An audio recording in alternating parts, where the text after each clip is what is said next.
I remember it like it was yesterday. How could I forget? There were so many dead bodies that they dug big holes and buried them by the thousands without so much as a fare thee well. Yes, even here. The big cities like Los Angeles and San Fran became ghost towns. Even the rich neighborhoods emptied out because the doctors couldn't save the people no matter how much money they had. Heck, most of the doctors died too. I know it seems strange, but by then they had no effective antibiotics because the superbugs had become so resistant. I'd been growing medicinal herbs for years at that point, and I sold a lot of them to people. The doctors didn't like it, but they had no answers. They thought it was superstition. Could have saved a lot of folks.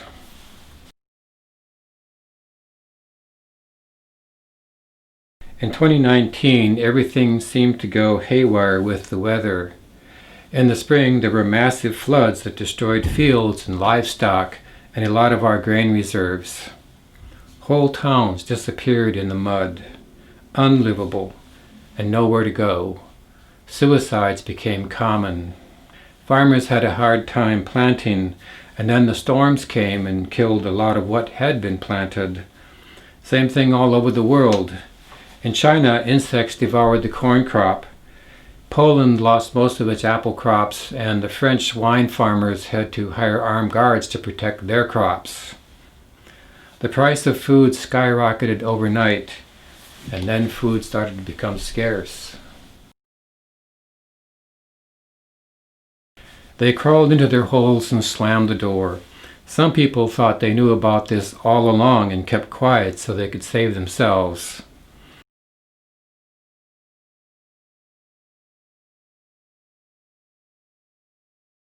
They called me that too, and I was just growing a garden so I could have some good food. You see, a lot of city folk thought that food came from the grocery store. They had no idea about farming. To them, farm country was the flyover country that got in the way when they wanted to go from New York to Los Angeles. They watched the weather to see if they needed an umbrella or a heavy coat. No thought whatsoever about how it affected crops and the food on their table. It was a hard lesson for them.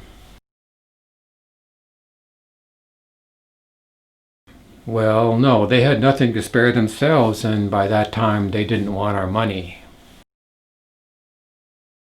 No, it came like a thief in the night, so to speak. Little things here and there, no one big thing. Life just became more and more difficult until it became impossible. Some of the problems with the weather actually started back in 2015 or so. We had some terrible cold surges from the Arctic, and they got worse every year. They didn't jive with our experience, so people tended to think that things would get back to normal. They didn't.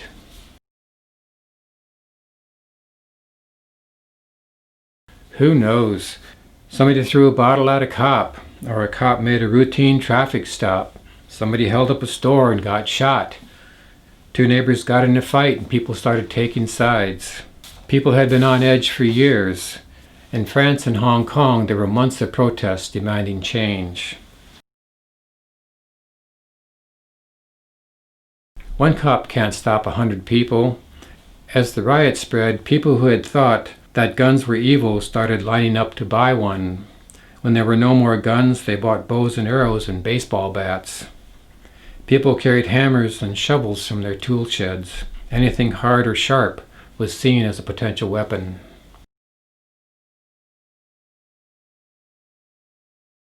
Crazy things happened that made the situation worse. Some so-called scientists thought it would be a good idea to spray stuff high in the air to fight global warming. They got the money. At the same time, there were a lot of volcanoes going off, and the volcanic dust caused dimming. We ended up with years of no summer and no crops. Most of the food we had came from the land that was still productive, city gardens and greenhouses. It wasn't enough.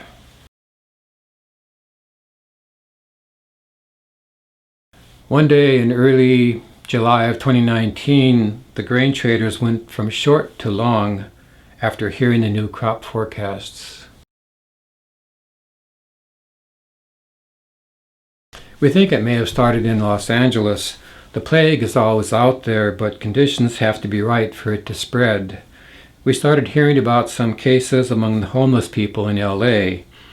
Conditions for them were really bad, and frankly, their city government didn't seem to care about it.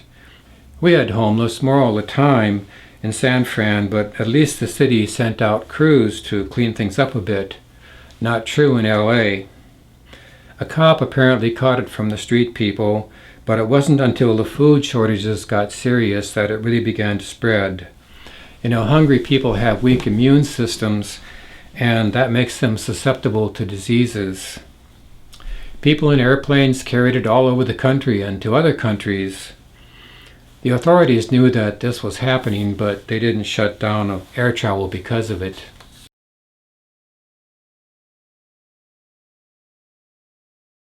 A lot of things happened in the East, but not at the same time. Some early signs of worsening conditions came one winter. It got so cold that a nuclear power plant was shut down because they couldn't run it. Every winter got worse, with surges of cold air going all the way down to Cuba and freezing the winter vegetable crops in Texas. Then in the summer there were heavy rains, day after day with high winds and big hail. Crops were destroyed and so many buildings and vehicles were damaged that the insurance companies just stopped paying. When people saw that claims weren't being paid, they stopped paying their premiums, and the whole industry imploded. The end came one winter when there was a big quake in Missouri for the first time in more than 150 years. That was on the New Madrid Fault, and all along the fault, pipelines that carried fuel to the east were ruptured. A lot of bridges were badly damaged and couldn't be used. Since it was winter, all the plumbing in all the buildings froze.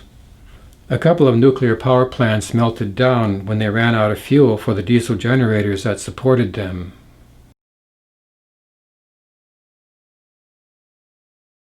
Over the years, many companies had become completely dependent on China for manufactured goods. This was actually draining capital out of many countries, including the U.S., which ran a massive trade deficit for decades. Trump, who was president at that time, said our trade deficit with China was not acceptable and started to demand changes. The trade war that resulted caused investment to flow out of China, which put them under more strain. On top of that, millions of pigs died from the flu, and armyworms devoured most of their corn crop. The crop losses caused famines, and the famines caused riots. The Chinese system collapsed in revolution. All the supply chains that depended on China collapsed as well, and this pretty much ended the consumer economies of the First World.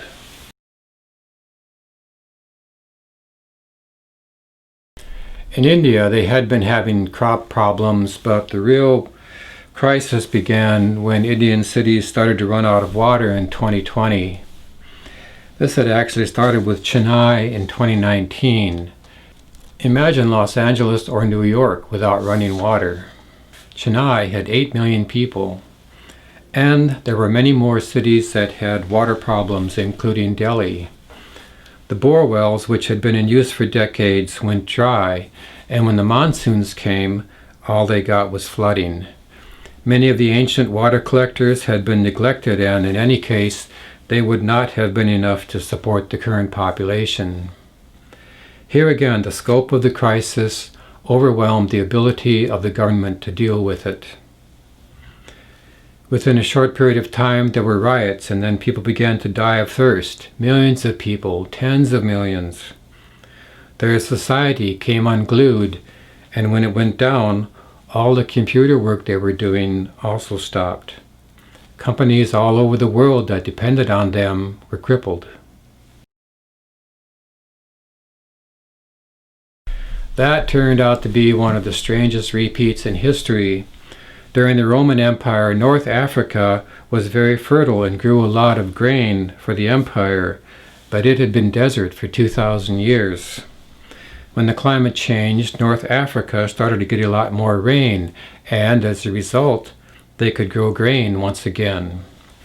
Now, in about 2019, the Europeans had started to create a rapid deployment force, and in 2023, they used it to conquer North Africa so they could take control of the grain that was growing there. The Russians and Chinese also wanted the grain, so it got to be quite a mess. Nobody got what they wanted, and everyone paid a high price.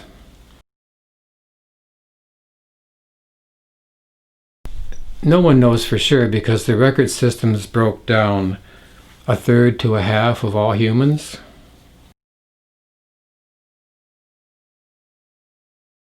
That was where most of the first world countries were, and they were the least capable of surviving without their technology. The third world had a lot of problems, but they were mostly living at a level where they could do subsistence farming. And some of those areas got more rain because of climate change. Growing food became the main source of wealth, and anyone who could grow a surplus did well.